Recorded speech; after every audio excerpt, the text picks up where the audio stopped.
मित्रांनो, कसा चालू आहे अभ्यास? तर आपलं सर्वांचं युनिव्हर्सल कोचिंग इन्स्टिट्यूटच्या डिजिटल प्लॅटफॉर्ममध्ये मनापासून स्वागत आहे. तर आज आपण सर्वात महत्त्वाचा आणि मुलांच्या सर्वात जवळचा असा टॉपिक घेत आहोत, तो म्हणजे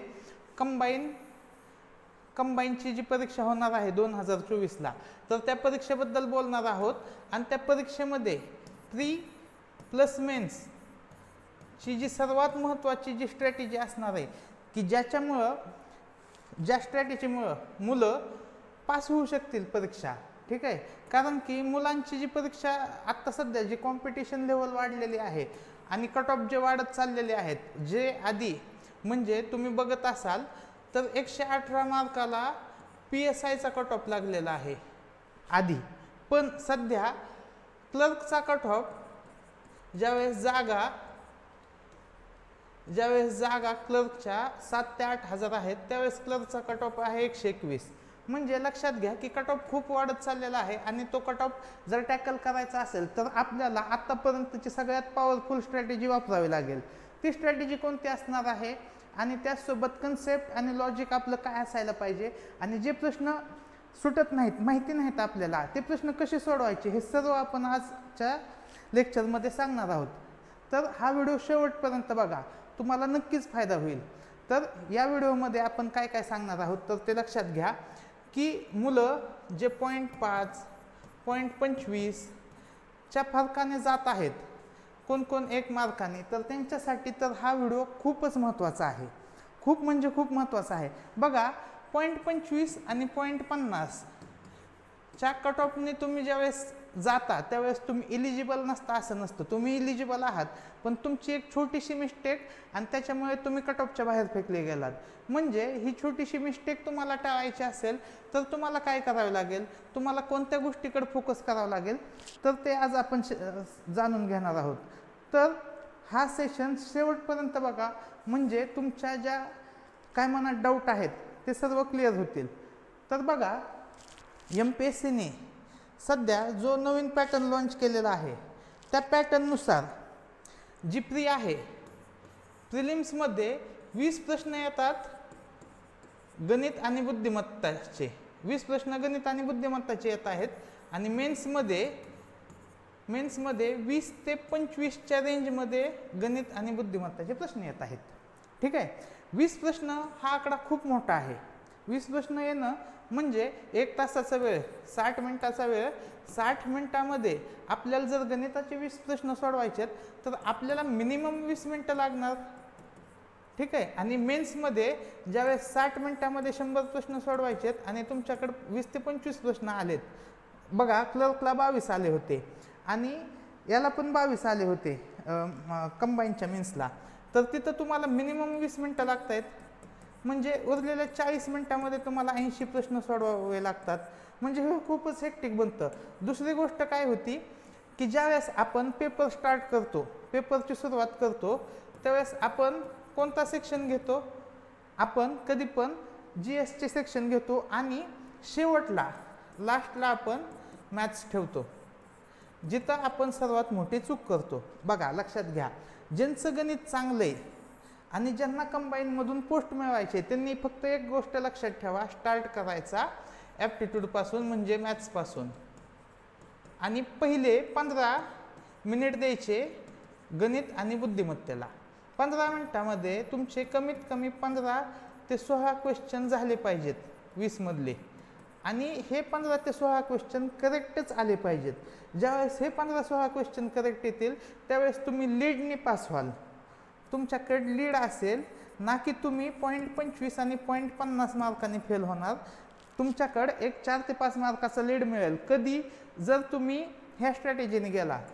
तर ही स्ट्रॅटेजी इम्प्लिमेंट कशी करायची आणि ह्या स्ट्रॅटेजीमध्ये कोणत्या गोष्टी ॲप्लाय करायच्या त्यासाठीचा हा व्हिडिओ. तर आज आपण जे प्रश्न घेऊन येत आहोत, बघा अजून एकदा सांगतो, हे जे प्रश्न घेऊन आलेलो आहे मी 22 प्रश्न, हे जर प्रश्न तुम्हाला सुटत नसतील तर तुमचा अभ्यास अपूर्ण आहे. तुम्ही स्वतःवर फोकस केला पाहिजे, तुम्ही तुमचा अभ्यास वाढवला पाहिजे. कारण की MPSC ज्या स्टेजला चालू आहे त्या स्टेजला एकदम हायेस्ट कॉम्पिटिशन चालू आहे. आत्तापर्यंतचं सर्वात जास्त कॉम्पिटिशन जर सध्या कुठे चालू असेल ते MPSCत त्याची कार देत, कारण की 2025 पासून MPSC कशी होणार आहे, डिस्क्रिप्टिव्ह होणार आहे, म्हणजे 2024 हा लास्टचा चान्स आहे मुलांसाठी. दुसरी गोष्ट 2025ला जर ती डिस्क्रिप्टिव्ह झाली, लेखी झाली, तर जे 2024 पर्यंतची मुलं तयारी करत होते ते सर्व मुलं कुठे येणार, कंबाईनच्या तयारीला येणार. मग कंबाईनच्या तयारीला येणार तर आत्ता जे कट ऑफ दिसत आहेत ते कट ऑफ अजून वाढणार. जर ते कट ऑफ वाढणार असतील तर तुमचाही अभ्यास एवढा ठेवायला पाहिजे की तुमचाही कट ऑफ किंवा तुमचेही मार्क वाढले पाहिजेत. त्याच्यासाठी सर्वात महत्त्वाचा घटक म्हणजे गणित आणि बुद्धिमत्ता. गणित आणि बुद्धिमत्तेला तुम्ही डेली 1 ते 2 तास दिले पाहिजेत तुमच्या याच्यानुसार, की तुमचं जर गणित कमकुवत असेल तर मिनिमम 2 तास द्या. तुमचं गणित खूपच चांगलं असेल तर 1 ते 1.5 तास द्या, पण कंपल्सरी द्या, कारण की गणित तेवढा महत्त्वाचा टॉपिक आहे. तर चला आजचं सेशन चालू करूया एक्झाम्पल्सपासून. तर प्रश्न बघा, हा प्रश्न आत्ताच्या रिसेंट झालेल्या परीक्षेमधील आहे. हा प्रश्न आत्ता जे कंबाईनने पेपर घेतले होते, कंबाईनचे जे पेपर झालेले होते, तर त्या कंबाईनच्या पेपरमधील हे प्रश्न आहेत. तर हे प्रश्न सुटले तर समजून घ्या की तुमचा अभ्यास योग्य दिशेने चालू आहे. हे प्रश्न सुटत नसतील तर हे प्रश्न सोडवण्यासाठी काय करावं लागेल ह्याची स्ट्रॅटेजी तुमच्या मनात पाहिजे. तर बघा प्रश्न बघूया आपण. बघा, ज्यावेळेस मी हा प्रश्न बघतोय मला एक गोष्ट क्लिक होते की 5ची तिप्पट अधिक 3 18 असतं, 7ची तिप्पट अधिक 3 किती असतं 24 असतं, 10ची तिप्पट अधिक 3 किती असतं 33 असतं.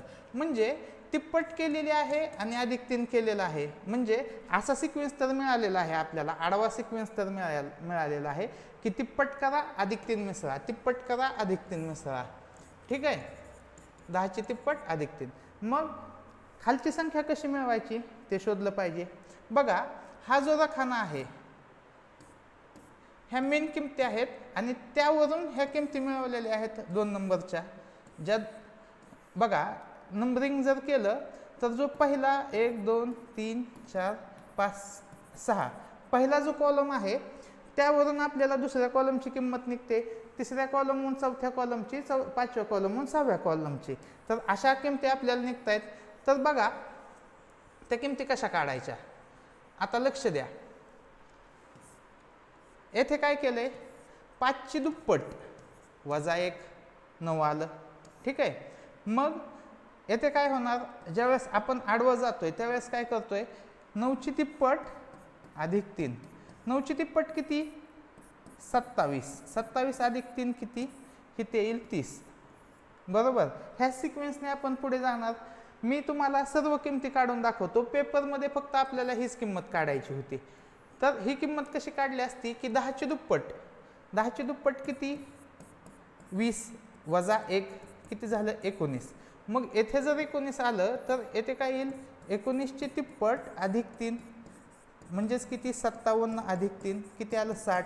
आपलं उत्तर यायला पाहिजे पर्याय क्रमांक 4 60. पण लक्षात घ्या ते तर उत्तर आलं, पण उद्या तुम्हाला बी आणि सी ची किंमत विचारली तर ती कशी काढली असते तर ते सांगतो तुम्हाला.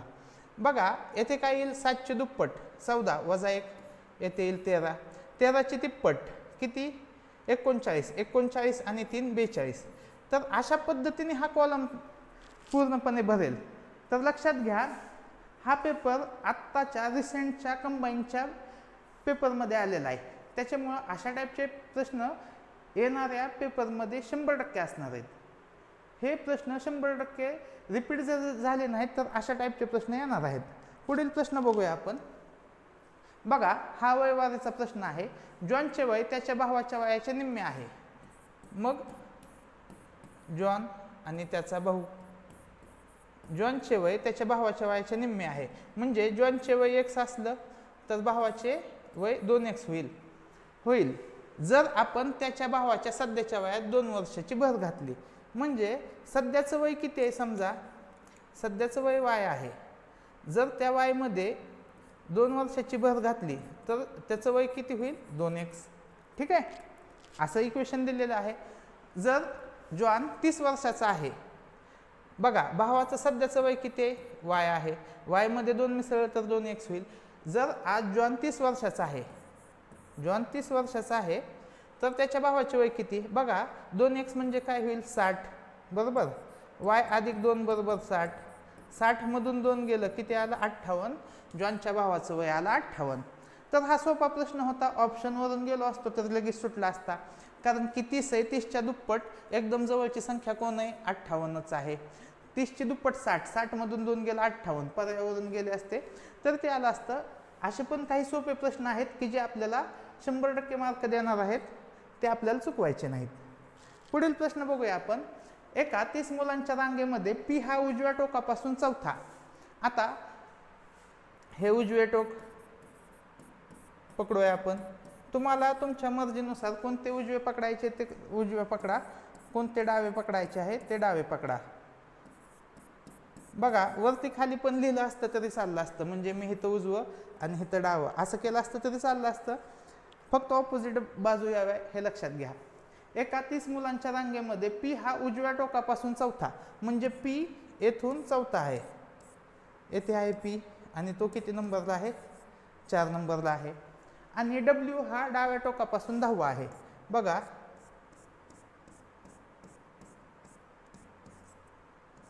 डब्ल्यू हा कितवा आहे 10वा. आणि काय विचारलंय आपल्याला की डब्ल्यू आणि पी आणि डब्ल्यू यांच्यामध्ये किती मुलं आहेत, एकूण मुलं किती आहेत 30 बरोबर. आणि हे किती झाले, हे 4 आणि 10 14, हे 14 वजा केले, 30 मधून 14 गेले, उत्तर आलं 16, पर्याय क्रमांक 2 हे आपल्या प्रश्नाचं उत्तर येईल. तर असे पण काही सोपे प्रश्न आपल्याला विचारलेले आहेत परीक्षेमध्ये, ते आपल्याला चुकायचेच नाहीत, लक्षात घ्या. आपल्याला कमीत कमी 17-18 प्रश्न तरी करेक्ट आणायचे म्हणजे आणायचे आहेतच. पुढील प्रश्न बघूया आपण. बघा असे प्रश्न दिलेले असतात की ते टाइम खातात. मग या प्रश्नामध्ये कमीत कमी वेळात जर उत्तर काढायचे असेल तर आपल्याला काही बेसिक गोष्टी कराव्या लागतात.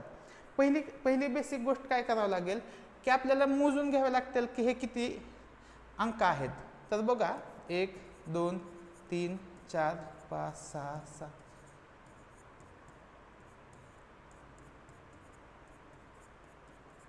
बघा एकूण किती संख्या आहेत 15, म्हणजे कितीचे गट होऊ शकतात 5-5चे गट. तर ते 5-5च्या गटानुसार मी त्यांचं क्लासिफिकेशन करतो आणि खाली लिहितो, म्हणजे आपल्याला समजेल पी क्यू आर डॅश असा एक गट होईल. दुसरा असा एक आहे. तिसरा बघा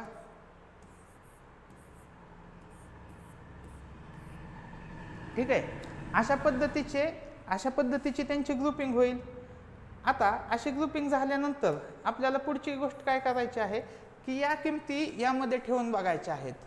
तर बघा यामध्ये आपण हे ठेवू पी, येथे आलं क्यू, येथे पण क्यू, येथे क्यू आणि येथे पी. बघा काय सिक्वेन्स बनतोय का, P P Q R Q, R Q P Q Q, Q Q P P. म्हणजे असा काय सिक्वेन्स दिसत नाही की एक सिक्वेन्स फॉलो होतोय काहीतरी, म्हणजे पहिल्या पर्याय तर सिक्वेन्स फॉलो होत नाही. आपण 2 नंबरचा पर्याय ठेवून बघूया. बघा ज्यावेळेस आपण अशा प्रश्नांची प्रॅक्टिस करतो त्यावेळेस आपल्याला एक जाणवतं की असे प्रश्न टाइम खाऊ शकतात. तर हे आपण शेवटी ठेवू शकतो एकदम पेपरच्या लास्टमध्ये, की आपल्याकडे जर टाइम शिल्लक राहिला तर हे सोडू, नाहीतर येथे जर 2 ते 3 मिनटं गेली तर आपल्या पेपरचं वाटोळच होऊन जाईल. तर बघा येथे काय येईल पी आर, येथे काय येईल आर, येथे क्यू आणि येथे पी. बघा मला काय दिसतंय की येथे काय आलं P P Q R R, म्हणजे 2 वेळा पी 2 वेळा आर मध्ये क्यू, येथे 2 वेळा आर पी क्यू क्यू, येथे Q Q P R P P, म्हणजे 2 संख्यांचा गट होत आहे. ठीक आहे. हा 2चा गट, हा 2चा गट मध्ये एक सेपरेट, हा 2चा गट, हा 2चा गट मध्ये पी, हा 2चा गट, हा 2चा गट मध्ये आर, म्हणजे हा सिक्वेन्स एकदम प्रॉपर बसतोय. म्हणून याचं उत्तर पर्याय क्रमांक 2. तर बघा असे प्रश्न 100% पेपरला विचारणार आहेत. तुम्ही वाटल्यास ॲनालिसिस करून बघा. 2019, 20, 21, 22 ह्या पेपर्सचं तर सेम सिक्वेन्सने प्रश्न विचारलेले आहेत MPSCने, आणि 23 पासून पॅटर्न चेंज झालेला आहे. तर नवीन पॅटर्ननी कसे प्रश्न येतील तर ते असेच प्रश्न येतील. पुढील प्रश्न बघूया आपण, आणि हे प्रश्न प्री आणि मेन्स दोन्हीसाठी असतील, दोन्हीसाठी फायद्याचे ठरतील, 100% फायद्याचे ठरतील. तर बघा, हे मराठीत वाचायचं असेल मराठीत वाचा, इंग्लिशमध्ये अजून सोपं पडतं. तर इंग्लिशमध्ये बघतो, A is a father of C. A वडील कुणाचे आहेत? सीचे. ए हे सीचे वडील आहेत. D is a son of B. D हा बीचा मुलगा आहे. डी कुणाचा मुलगा आहे? बीचा मुलगा आहे, त्याच्यामुळं चौकोन करून घेऊ. बघा, मी इथं काय केलेलं आहे, चौकोन दिला आहे पुरुषासाठी, ठीक आहे, सर्कल दिलेला आहे स्त्रीसाठी, आणि स्त्रियांसाठी सर्कल दिलेला आहे. आणि ज्यावेळेस मी अशी रचना करतोय तर ते भाऊ असतील, लक्षात घ्या. ज्यावेळेस 2 सर्कल करतोय त्यावेळेस ते बहिणी असतील. ज्यावेळेस चौकोन, डबल रेष आणि सर्कल असेल तर ते नवरा बायको असतील, आणि चौकोन, सिंगल रेष असा असेल तर ते भाऊ बहीण असतील. आणि हे वरून खाली येताना वरचे वडील असतील, खालचा मुलगा असतील. तर ही अशी ट्री डायग्राम असते, तर ते लक्षात घ्या. ते बेसिक मी तुम्हाला सांगितलेलं आहे. पुढे बघूया आपण. डी हा बीचा मुलगा आहे, ठीक आहे. आता बीचं जेंडर आपल्याला आतापर्यंत माहीत नाही. ई हा एचा भाऊ आहे. ई हा एचा भाऊ आहे. E is a brother of A. If C is a sister of D. C कोणाची बहीण आहे? डीची. म्हणजे इथे सिंगल लाईन येईल आणि सर्कल येईल सी साठी. जर सी ही डीची बहीण असेल तर बी आणि ई चे नाते काय? तर बी आणि ई चे नाते काय? तर बघा, आता सी डीची बहीण आहे, म्हणजे ए हे सीचे वडील आहेत, ए हे डीचे पण वडील आहेत, आणि डी कोणाचा मुलगा आहे? बीचा. म्हणजे बी कोण आहे? एक स्त्री आहे, ती डीची आई आहे, आणि ए आणि बी नवरा बायको आहेत. तर आता मला सांगा, नवऱ्याचा भाऊ कोण असतो? तर तो असतो दीर. त्याला इंग्लिशमध्ये म्हणतात ब्रदर इन लॉ. तर अशा पद्धतीने हा पण सोपा प्रश्न होता, MPSCने विचारलेला, आणि तो अशा टाईपचा प्रश्न परत विचारू शकतात. पुढील प्रश्न बघूया आपण. बघा, अशा टाईपचा ज्यावेळेस प्रश्न येतो त्यावेळेस लक्षात ठेवा की आपल्याला हिंट शोधायची असते, आणि ह्या हिंटहून हा प्रश्न सहज सुटतो, लगेच सुटतो, लगेच एकदम सहज सुटतो. तर कसा सोडवायचा? चला बघूया. बघा, ए अधिक बी म्हणजे ए हा बीचा भाऊ आहे, ठीक आहे. ए वजा बी म्हणजे काय? ए ही बीची बहीण आहे. ए एक्स म्हणजे ए ही बीची पत्नी आहे. ए भागिले बी म्हणजे ए हे बीचे वडील आहेत.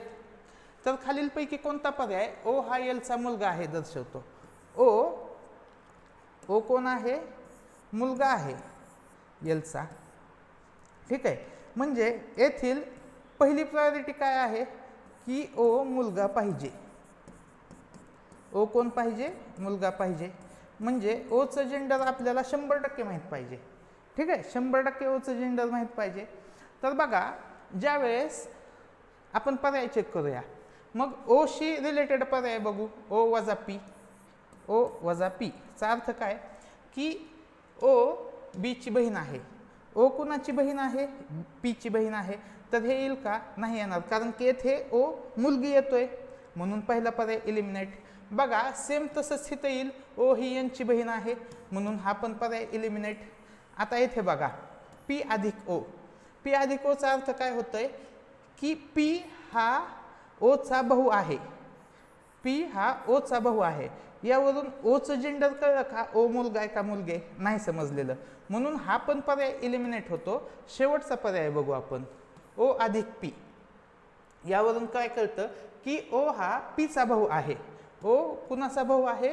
पीचा भाऊ आहे. बघा, म्हणजे आपलं उत्तर काय आलं? डायरेक्ट पर्याय क्रमांक 4 उत्तर आलं, फक्त एका हिंटवरून.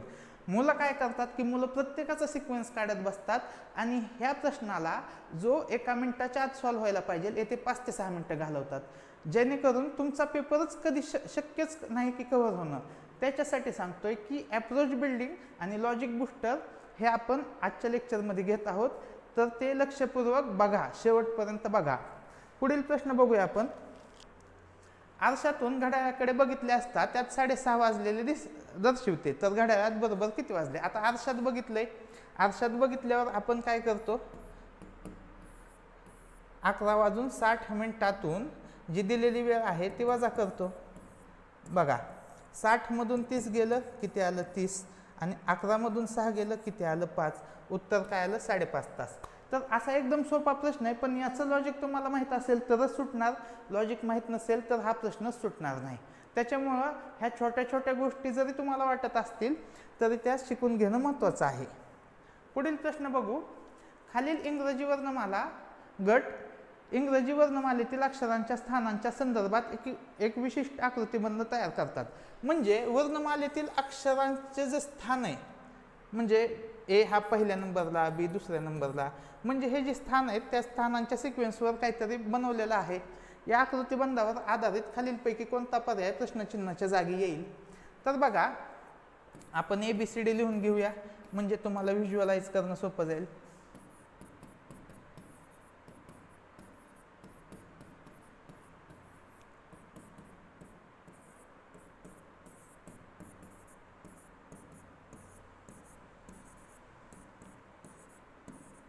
आता बघा HDG, बघा जी नंतर H असतं,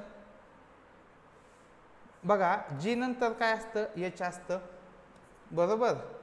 M नंतर N असतं, बघा M नंतर N आहे.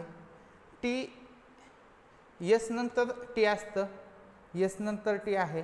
मग खाली बघूया कुठल्या पर्यायामध्ये पहिल्या आणि शेवटच्या सिक्वेन्समध्ये तसं बसतंय.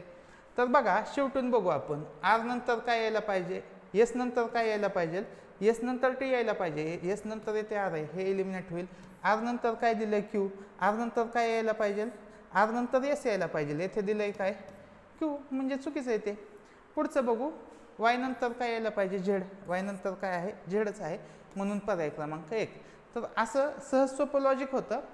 बघा समोर प्रश्न असला थोडंफार व्हिज्युअलाइज केलं की येतं. मुलं काय करतील की ह्या D सोबत खेळत बसतील की म्हणतील काय करतील H नंतर D नंतर G, म्हणजे असं सिक्वेन्स करत बसतील. मग बसा खेळत, प्रत्येकाला वेळ जाईल. फक्त आपण 2 वरून उत्तर काढू शकत होतो. तुम्ही तिसरी संख्या त्याच्यामध्ये टाकली आणि स्वतःला अजून कॉम्प्लिकेट करून घेतलं. ठीक आहे, स्वतःला प्रश्न अवघड करून घेण्यात मजाच नाही. लक्षात घ्या, अशा प्रश्नांची प्रॅक्टिस केली तरच आपल्याला कळतं की लॉजिक काय आहे. बघा हा पण प्रश्न सेम लॉजिकने सुटतोय. आपण ज्यावेळेस प्रश्न वाचतो त्यावेळेस लगेच प्रश्न वाचल्या आपण पर्याय चेक केले पाहिजेत. मग पर्याय चेक करू आपण. बघा हा प्रश्न वाचू आधी. आलेखाचे काळजीपूर्वक परीक्षण करून खालील प्रश्नांची उत्तरे द्या. आता हे 3 स्टेटमेंट दिलेत, 3 स्टेटमेंटवरून ही 3 उत्तरं दिलेली आहेत. तर आधी आपण पर्याय बघू. बघा येथे 90 आहे, येथे 90 आहे, येथे 90 आहे. ठीक आहे, म्हणजे मला 2 नंबरचा पर्याय चेक करायचा नाही. मेजॉरिटी आहे की 90 येईल. ठीक आहे, जर 90 नाही आलं तर 70 वालं उत्तर आपलं. ठीक आहे, पुढील बघू की येथे काय 4 आहे, 5 आहे, 5 आहे, 3 आहे. म्हणजे येथे प्रॉबॅबिलिटी जास्त आहे की एक सापडला की उत्तर मिळून जाईल, एक पर्याय सापडला की उत्तर मिळून जाईल. मग आपण शेवटचा वाचू. समान संख्येमध्ये विद्यार्थी किती वेळा नापास झालेले आहेत. आता नापास झालेल्यांची संख्या कशी आहे असं दाखवलेलं आहे. ठीक आहे, हे नापासवाले आहेत. मग नापासवाले बघूया आपण किती वेळा झालेत. 1 2 3 4. कुठे बघा 4 पर्याय एकाच ठिकाणी. पर्याय क्रमांक 1 आपलं उत्तर येईल. असं सुटतात हो प्रश्न असे सुटतात. तुम्ही काय करता की तुम्ही प्रत्येकच गोष्ट ॲप्लाय करून बघता आणि प्रत्येक गोष्ट ॲप्लाय करण्यामुळे आपला एवढा वेळ जातो की परत आपण म्हणतो की कसं काय आपला टाईम पुरेल. अहो तुम्हाला टाईमच पुरणार नाही. तुमचे 20 प्रश्नच एका तासात होणार नाही जर तुम्ही असे सोडवत बसला तर. लक्षात घ्या, टेक्निक कुठली करेक्ट आहे, ही टेक्निक करेक्ट आहे. आता तुमच्या समाधानासाठी आपण पहिलं बघू. कोणत्या वर्षी उत्तीर्ण झालेल्या आणि अनुत्तीर्ण झालेल्या विद्यार्थ्यांच्या संख्येत सर्वात कमी फरक आहे. आता बघा फरक कुठं कमी आहे. इथं एवढाच फरक आहे, इथं जास्त फरक दिसतोय, इथं सगळ्यात जास्त फरक दिसतोय, इथं पण जास्त आहे, इथं पण जास्त आहे. म्हणजे इथं सर्वात कमी फरक आहे. 2015-16 आलं. आता बघा पुढचं. गेल्या 5 वर्षात शाळेत अनुत्तीर्ण झालेल्या विद्यार्थ्यांची सरासरी संख्या किती आहे. बघा अनुत्तीर्ण झालेल्या विद्यार्थ्यांची सरासरी काढायची म्हणजे कॅल्क्युलेशन आलं. मग कॅल्क्युलेशन ज्यावेळेस तुम्ही करत बसाल आणि कॅल्क्युलेशन करून तुम्ही उत्तर काय काढणार आहेत 90च. कशाला काढताय उत्तर? ते सर्वांनी दिलेलंच आहे ना. 4 पर्याय चेक करा, 90च दिलेलं आहे. आपल्याला 4 आणि 5 मध्ये चेक करायचं होतं उत्तर. एकतर 4 येईल किंवा 5 येईल. ते चेक केलं, आलं उत्तर. बघा, सोप्यातल्या सोप्यात मेथडमध्ये तुम्ही सॉल्व करा. पुढील प्रश्न बघूया आपण. आदित हा 20 मीटर उत्तरेला चालतो. हा त्याचा स्टार्टिंग पॉईंट. उत्तरेला गेला, किती गेला? 20 मीटर. मग तो उजवीकडे वळतो, 30 मीटर चालतो. 30 मीटर चालतो. मग तो उजवीकडे वळतो आणि 35 मीटर चालतो. हे इथपर्यंत 20च असेल बघा, आणि इथून खाली 15. तुम्ही ज्यावेळेस, तुम्हाला एक सल्ला देतो, पट्टी घेऊन जा पेपरमध्ये. जी आपली फुटपट्टी असते ना, ती घेऊन जावा. तुम्हाला असे प्रश्न डायग्राम फक्त काढायची त्या पट्टीने, डायरेक्ट उत्तर येतं. डायरेक्ट उत्तर येतं, कॅल्क्युलेशनच करावं लागत नाही. पट्टी जर तुमच्याजवळ असेल तर. नसेल तर आपण बघूया, स्केल तुमच्याकडे असेल तर. बघा, मग तो उजवीकडे वळतो, 35 मीटर चालतो. मग तो डावीकडे वळतो, 15 मीटर चालतो. आता अजून तो 15 मीटर चाललेला आहे, आणि पुन्हा तो डावीकडे वळतो, 15 मीटर चालतो. म्हणजे वरती 15 मीटर. म्हणजे तो आता इथे आहे. तो त्याच्या मूळ स्थितीपासून कोणत्या दिशेने व किती दूर आहे? मूळ स्थिती ही आहे, त्याच्या इकडची बाजू म्हणजे कोणती दिशा आली? पूर्व दिशेला आहे तो. दुसरी गोष्ट, हे अंतर किती आहे? हे अंतर आहे 30, आणि हे अंतर किती आहे? हे 15. 30 आणि 15 किती आलं? 45 मीटर पूर्वेकडे तो आहे. एवढ्या सहज आणि सोप्या पद्धतीने प्रश्न सुटतोय. तर हे असे प्रश्नांची प्रॅक्टिस करा. हेच प्रश्न रिपीट होण्याची शक्यता खूप आहे. पुढील प्रश्न बघूया आपण. इमारत बांधताना विविध बाबींवरील खर्च दाखवणारा वृत्तालेख दिलेला आहे. बघा, वृत्तालेखावर आणि सांख्यिकीवर प्रश्नांची संख्या वाढत आहेत. 6 ते 7 प्रश्न सांख्यिकीवर येत आहेत. प्रीला सांख्यिकीवर प्रश्न येण्याची संख्या कमी आहे, पण मेन्सला सांख्यिकीवर 100% प्रश्न येणार आहेत. कारण की मेन्सच्या सिलेबसमध्ये सांख्यिकी हा पॉईंट ॲड केलेला आहे. तुम्ही सिलेबस वाचला तर तुम्हाला समजेल. तर बघा, प्रश्न बघू. इमारत बांधताना विविध बाबींवरील खर्च दाखवणारा वृत्तालेख दिलेला आहे. इमारत बांधणीचा एकूण खर्च 5,40,000 आहे. त्यावरून लोखंडासाठी झालेला खर्च किती? आता हे कशात दिलेलं आहे? हे डिग्रीमध्ये दिलेलं आहे. मग एक सर्कल, एक कंप्लीट सर्कल किती डिग्रीचा असतो? 360 डिग्रीचा असतो, बरोबर. आता 360 डिग्रीमधील लोखंड कुठं आहे? लोखंड इथे आहे. लोखंड इथे आहे, आणि लोखंडाचं जे डिग्री किती आहे? 45. म्हणजे आपण कसं काढायचं की 45 डिग्रीला एक 360 डिग्रीला किती खर्च आहे? 5,40,000, बरोबर. तर 45 डिग्रीला खर्च किती? काय होईल यांचा? तिरकस गुणाकार. 45ने कशाला गुणाला आपण? 5,40,000ला. भागिले किती आलं? 360. बघा, ह्या शून्याला शून्य गेलं, 18 1 18, 18 2 36, 18 3 54. येथे काय आलं? 3,000. ठीक आहे. मग काय आलं? 45 गुणिले 3,000 भागिले 2. 45ची तिप्पट किती? 135. त्यावर 3 शून्य भागिले 2. याला जर भागलं तर उत्तर काय येईल? 67,500. पर्याय क्रमांक 1 हे आपल्या प्रश्नाचे उत्तर येईल. तर अशा पद्धतीने जरी प्रश्न सांख्यिकीचा असला तरी प्रश्न सुटतोय कशावरून? तिरकस गुणाकार. तिरकस गुणाकारावरून प्रश्न सुटतोय, ना की सांख्यिकीची कुठली तरी सायंटिफिक मेथड आहे आणि त्यावरून प्रश्न सुटतोय. तसं काय नाही. तिरकस गुणाकार येत असेल तरी हा प्रश्न आला असता. समजून घ्या की जरी त्यांनी टॉपिक नवीन टाकला असेल तरी काही गोष्टी आपल्या जुन्या पद्धतीने सुटणार आहेत. पुढील प्रश्न बघू. बघा, हा प्रश्न महत्त्वाचा आहे. एका गावात मराठी जाणणारे किती लोक आहेत? 82%. हिंदी जाणणारे 76% लोक. दोन्ही भाषा जाणणारे 2244 लोक. बघा, येथे पर्सेंटेज दिले, येथे पर्सेंटेज दिले, येथे काय दिलंय? संख्या दिली. जर त्या गावात दोन्ही भाषा न जाणणारे, लक्षात घ्या हे इंटरेस्टिंग आहे, न जाणणारे 8% लोक असतील तर त्या गावची लोकसंख्या किती? मग ज्यावेळेस आपण व्हेन डायग्राम काढतो, ठीक आहे, त्यावेळेस जी कॉमन संख्या असते, ती कॉमन संख्या किती आहे? तर 8%. म्हणजे 8% आपल्याला ग्राफ काढायचा आहे, व्हेन डायग्राम काढायचे. मग 8% कशाचे? न जाणणाऱ्यांचे. येथे कोण आहेत? जाणणारे. मग काढू की मराठी न जाणणारे किती असतील? मराठी न जाणणारे हे 18% असतील. 82% जाणणारे म्हणजे 100 मधून 82 गेलं, आला 18. हिंदी जाणणारे 76%. हिंदी न जाणणारे किती येतील? 24%. बरोबर. आता आपण हा हिंदीचा सर्कल पकडू आणि हा मराठीचा. बघा आता मराठीचा सर्कल कितीचा आहे? 18%चा. त्यातील हे 8% गेले म्हणजे राहिले 10. हिंदीचा सर्कल आहे 24चा, त्यातील 8 गेले, राहिले किती? 16. मग आपण यांची बेरीज करू. 10 अधिक 8 18, 18 10 अधिक 8 18 अधिक 16 बरोबर 34% लोक हे कोणती तरी एक भाषा न जाणणारे आहेत. ठीक आहे. म्हणजे दोन्ही भाषा जाणणारे लोक किती झाले? 100 वजा 34 बरोबर 66% लोकांना दोन्ही भाषा माहीत आहेत. 66% लोकांना दोन्ही भाषा माहीत आहेत. म्हणजे 66% बरोबर किती आहे हो? 2244. आणि आपल्याला काय विचारले? त्या गावात एकूण लोकसंख्या किती? तर गावची लोकसंख्या किती? 100%. ती आपण x मानली. बघा हा पण प्रश्न तिरकस गुणाकारावरच आला शेवटी. मग करूया गुणाकार. 2244 गुणिले 100 भागिले 66. कितीने भाग जातो? 22ने. 22 एके 22, 22 शून्य शून्य, 22 दुने 44, 22 त्रिक 66, 3ने भाग जाईल, 3 त्रिक 9, 3 चौक 12, 34 आणि 100चा गुणाकार येईल 3400. पर्याय क्रमांक 3 हे आपल्या प्रश्नाचे उत्तर येईल. तर ह्या गोष्टी माहीत असणं महत्त्वाचं आहे की येथे न जाणणारे ज्यावेळेस दिलं आणि येथे जाणणारे दिले तर त्यावेळेस तुम्हाला कन्व्हर्जन करता आले पाहिजे.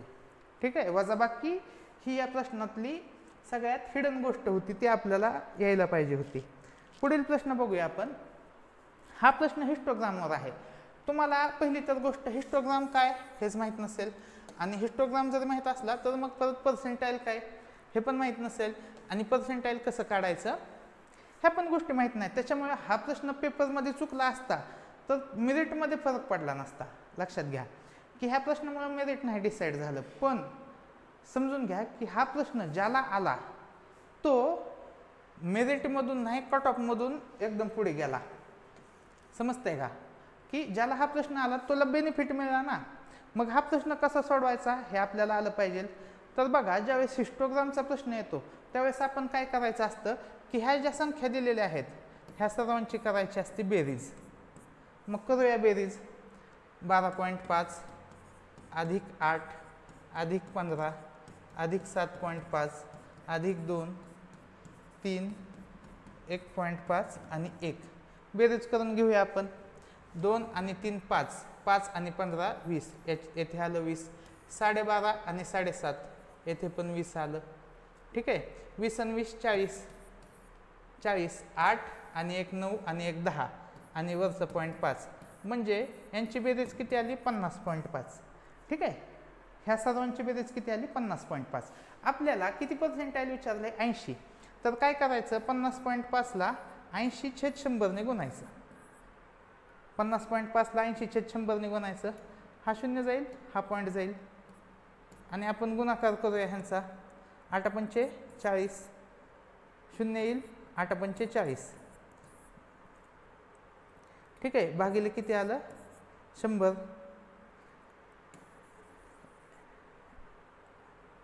बरोबर आहे. काय येईल? 40 येईल भागिले 100. मग किती येईल? 40.4. आता 40.4 म्हणजे 40.4चा अर्थ काय आला? पर्सेंटाईल 40.4 म्हणजे आपल्याला बेरीज करायची आणि ती बेरीज 40.4 कुठे येईल ते आपलं उत्तर. तर बेरीज करूया. 12.5 आणि 8 ह्यांची बेरीज किती झाली? पहिल्या आणि दुसऱ्याची. 12.5 आणि 8ची बेरीज झाली 20.5. 20.5 आणि 15 ह्यांची बेरीज किती झाली? 35.5. अजून 40.4 आले का? नाही आलं. आता 35.4 आणि 7.5 यांची बेरीज 35 आणि 7 42, 42 आणि 5 43 म्हणजे 40.4 कुठे येणार? येथे येणार. कारण की इथपर्यंत किती आहे? इथपर्यंत 35 आहे. 35 आणि 35च्या पुढे 35 ते 43ची रेंज कुठे आहे? इथे आहे. म्हणजे ह्या रेंजमध्ये 40.4 येणार. म्हणून उत्तर काय येणार? 30 ते 40 पर्याय क्रमांक 4. तर पुढच्या वेळेस ज्या वेळेस हिस्टोग्रामवर प्रश्न येईल तर तुम्ही तयार आहात. हिस्टोग्रामचा प्रश्न तुम्हाला येणार आहे. ज्या मुलांनी हा व्हिडिओ बघितला नसेल त्यांचा 1 मार्क कमी मिळेल त्यांना, पण तुम्हाला फायदा होईल, लक्षात ठेवा. पुढील प्रश्न बघूया आपण. आता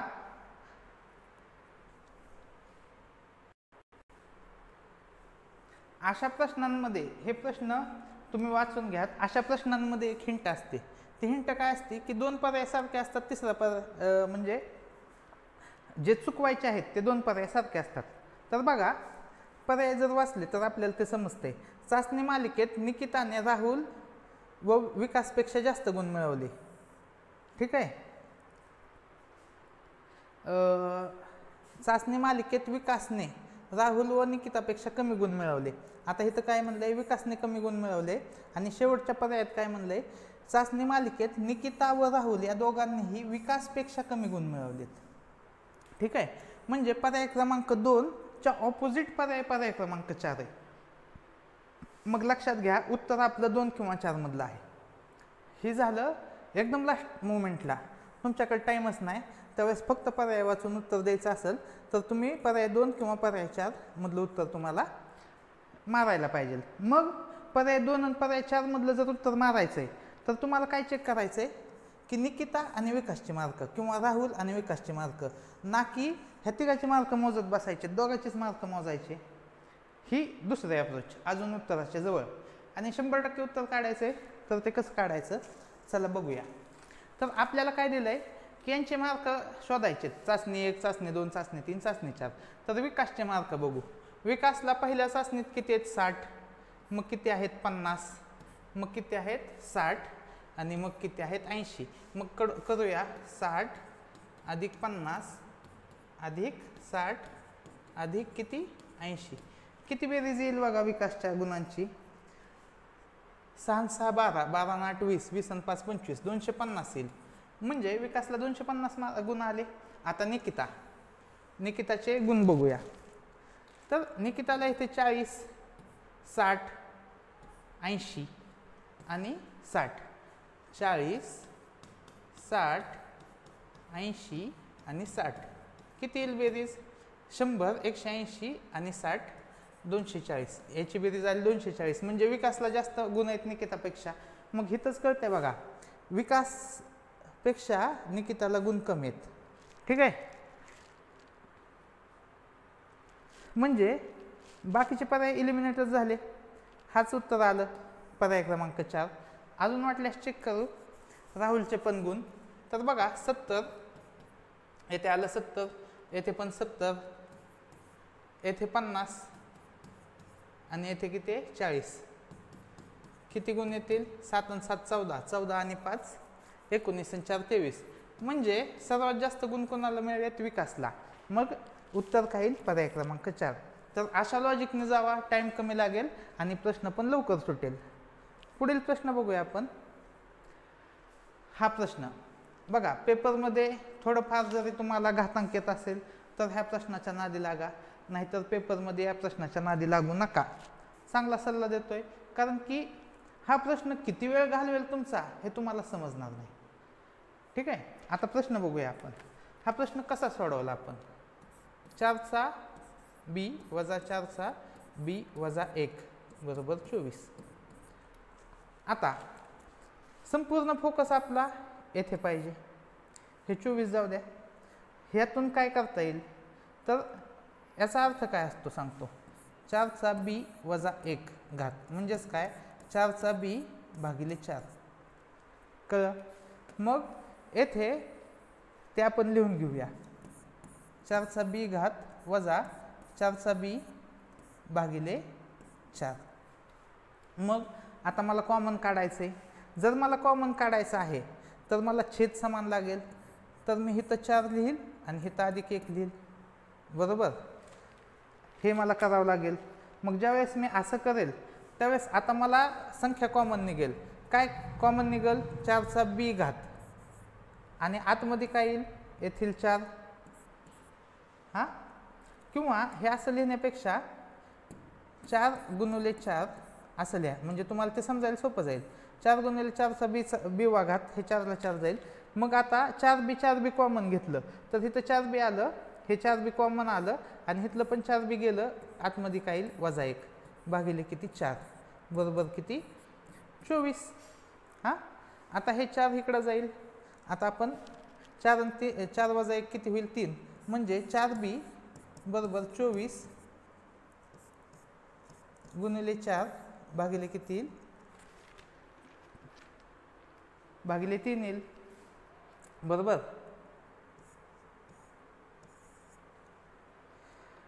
आता लक्षात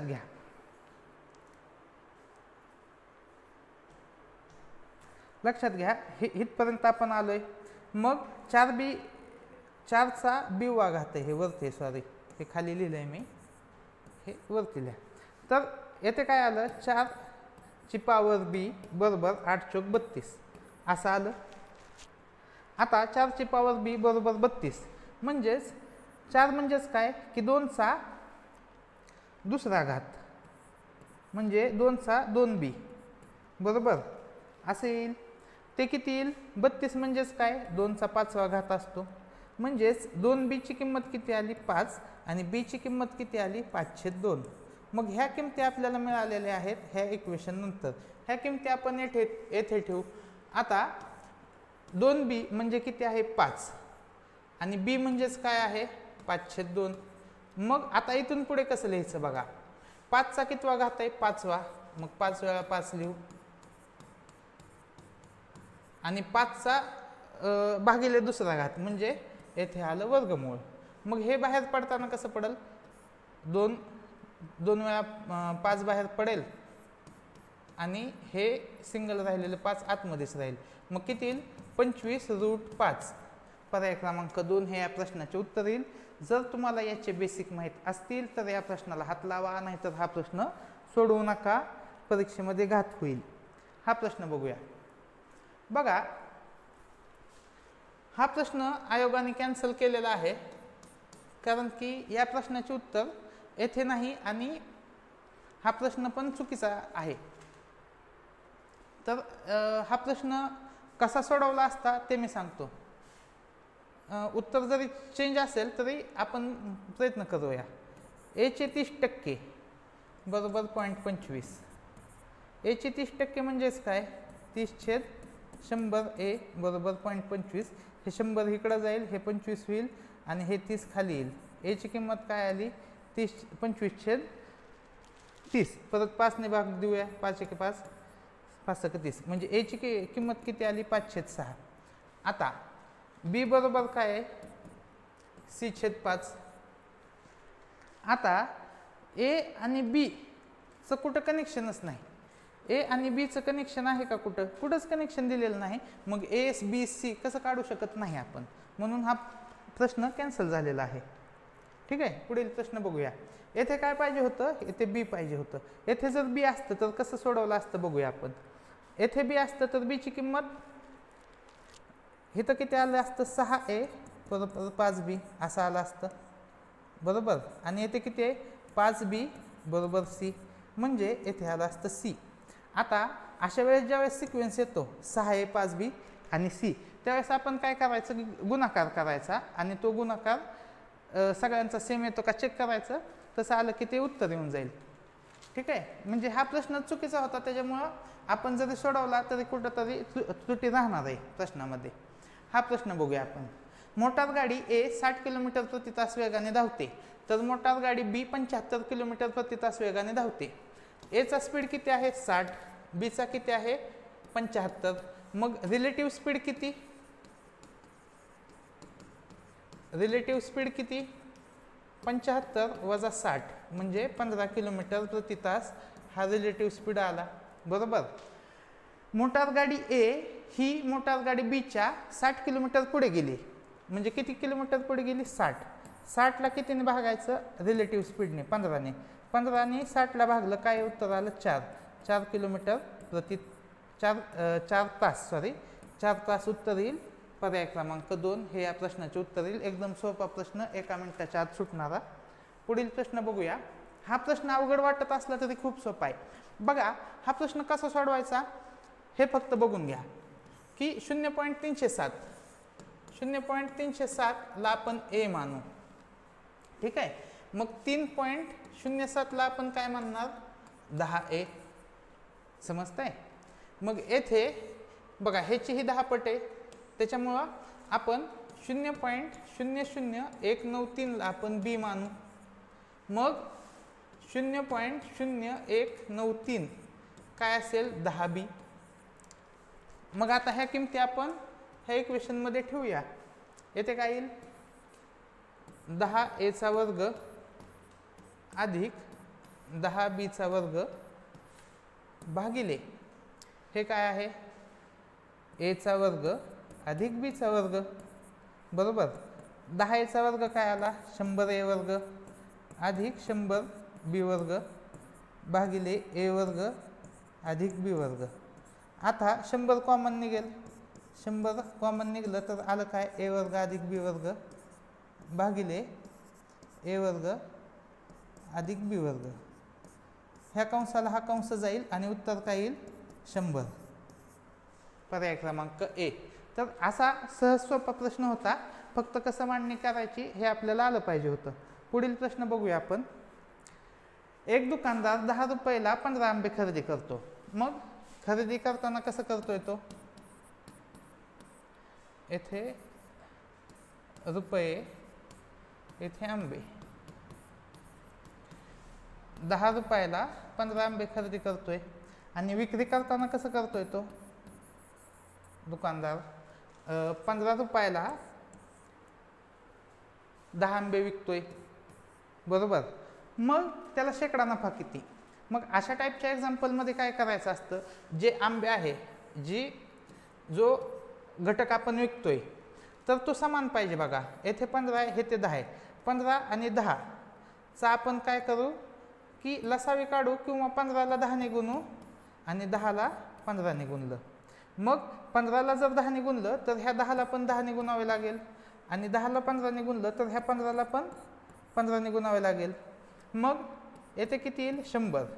आंबे 100 रुपयाची खरेदी केले आणि ते आंबे किती रुपयाला विकले 225 ला.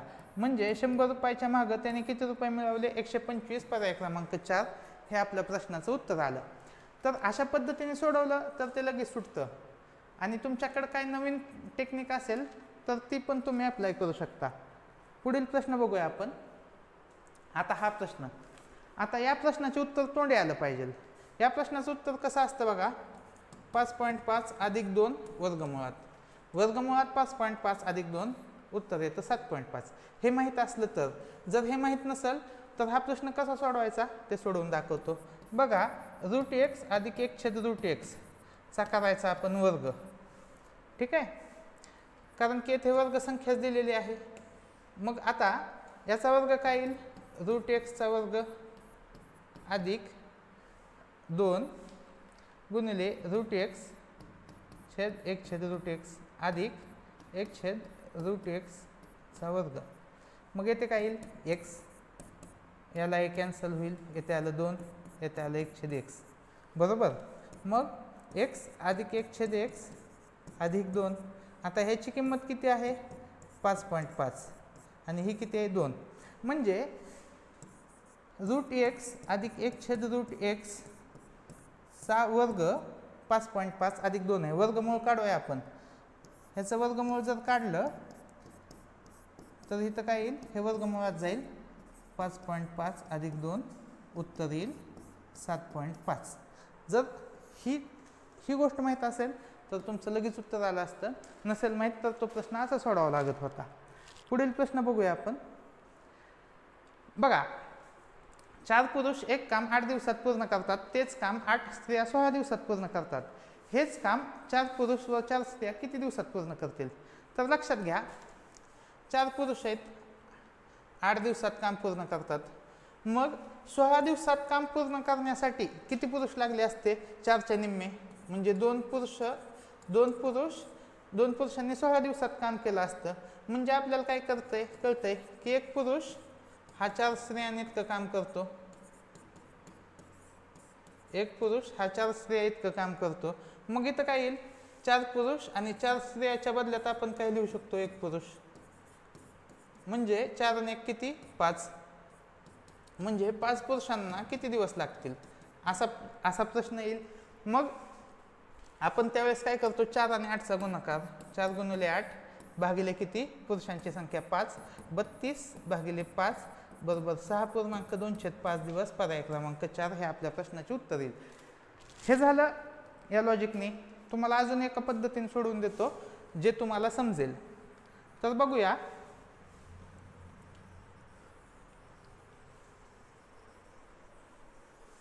बघा प्रश्न बघा, कसं लिहायचं असतं, 4 मेल इंटू 8 डेज, डेजला आहे तसं ठेवा, आणि पुढे किती, 8 वुमन इंटू 16 हे असं येईल. ठीक आहे. ह्या 8ने 8ला भाग जाईल आणि 4ने ह्या 16ला भाग जाईल. इथे आलं 4. म्हणजे m is equal to 4w. मग m upon w is equal to 4/1. म्हणजेच काय, एक माणूस 4 काम करतो आणि एक स्त्री 1 काम करते.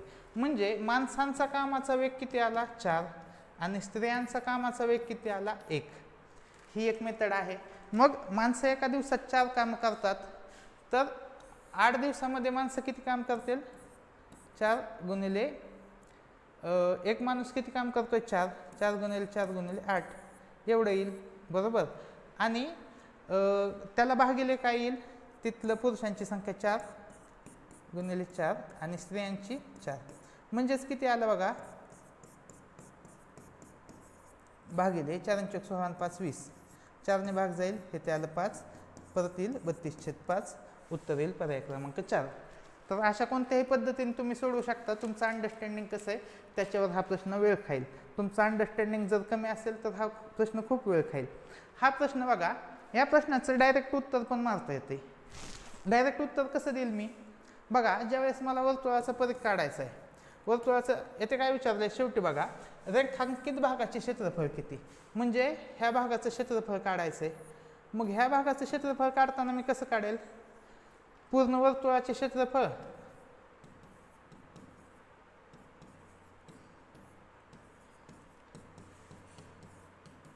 वजा चौरसाचे क्षेत्रफळ, असेच काढेल.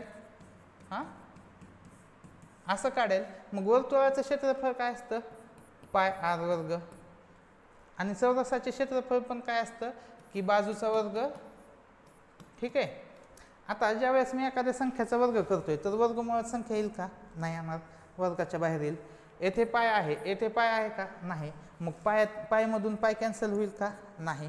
दुसरी गोष्ट, पाय छेदस्थानी आहे का, नाही. म्हणजे उत्तर काय आलं, पर्याय क्रमांक 2. असं मी प्लेन लॉजिकने पण सोडवू शकतो. ठीक आहे. पण आता मुलांना हे लॉजिक पटत नाही, त्यांच्या बुद्धीमध्ये त्यांना सोडवूनच पाहिजे. तर ते कसं सोडवायचं ते पण दाखवतो. बघा प्रश्न कसा सोडवला आपण.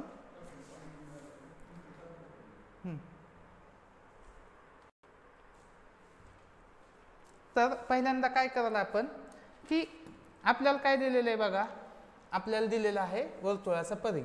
मग वर्तुळाचा परिघ काय असतो, 2πr, आणि येथे काय दिले, 2π√x. ठीक आहे. r म्हणजेच काय आहे, √x. 2π ला 2π जाईल. वर्तुळाचा जो परिघ आहे, वर्तुळाची जी त्रिज्या आहे ती किती आली, √x आली. ठीक आहे. मग आता आपण काय करणार की वर्तुळाचे क्षेत्रफळ काढणार. वर्तुळाचे क्षेत्रफळ काय असेल, πr², म्हणजेच काय येईल, पाय इंटू √x². येथे काय आलं, πx. बघा πx कुठे, ह्या पर्यायामध्ये. ठीक आहे. मग माझं उत्तर काय आलं पाहिजे, 2 किंवा 3 मधलं. येथे काय रूटमध्ये संख्या आहे, रूटमध्ये येईल का वर्तुळा क्षेत्रफळ, शक्यच नाही, कारण की आपण स्क्वेअर करणार आहोत. आता लक्षात घ्या, ह्याची लांबी किती आहे, √x. ह्याची पण लांबी किती आहे, √x. याची लांबी किती आहे, √x. आणि याची लांबी पण √x. मग हा काय बनला हो, हा बनलेला आहे, हा बनलेला आहे तो वर्तुळाचा डायगोनल आहे. मग चौरसाचा डायगोनल आहे. चौरसाच्या डायगोनलवरून क्षेत्रफळ कसं काढतात? 1/2 आणि कर्णवर्ग 1/2 कर्णवर्ग 1/2 कर्णवर्ग असतं ते. मग 1/2 कर्णवर्ग काय येईल? 1/2 आणि येथे रूट एक्स नाही येणार, येथे रूट एक्स आणि रूट एक्स किती येईल? 2 रूट एक्स. मग हे रूट एक्सचा गुणाकार काय येईल? Root x into root x येईल आणि 2 गुणिले 2 4. हे 2 ने 2 ला भाग जाईल, हे त्याला 2x. म्हणजे वजाबाकी कोणाची होईल? πx वजा 2x. उत्तर काय येईल? पर्याय क्रमांक 2. तर अशा मी 3-4 पद्धतीने एक प्रश्न सोडून तुम्हाला दाखवलेला आहे. ठीक आहे. तर लक्षात घ्या की MPSCची परीक्षा जर पास व्हायची असेल, कंबाईनची परीक्षा पास व्हायची असेल, प्री मेन्सला दोन्हीला तुम्हाला जर क्वालिफाय होऊन चांगल्यातले चांगले मार्क पाडायचे असतील तर ह्या गोष्टी तुम्हाला येणं गरजेचं आहे. आणि याचे जे फॉर्म्युलाज आहेत किंवा याच्याशी रिलेटेड ज्या गोष्टी आहेत, नोट्स आहेत, तर त्या आपल्या युनिव्हर्सल कोचिंग इन्स्टिट्यूट ह्या टेलिग्राम चॅनलला आपण दिलेल्या आहेत. तर अशाच माहितीपूर्ण व्हिडिओ पाहण्यासाठी आपला चॅनल सबस्क्राईब करा, आपल्या मित्रांनाही रिकमेंड करा आणि व्हिडिओ आवडल्यास लाईक करा. धन्यवाद.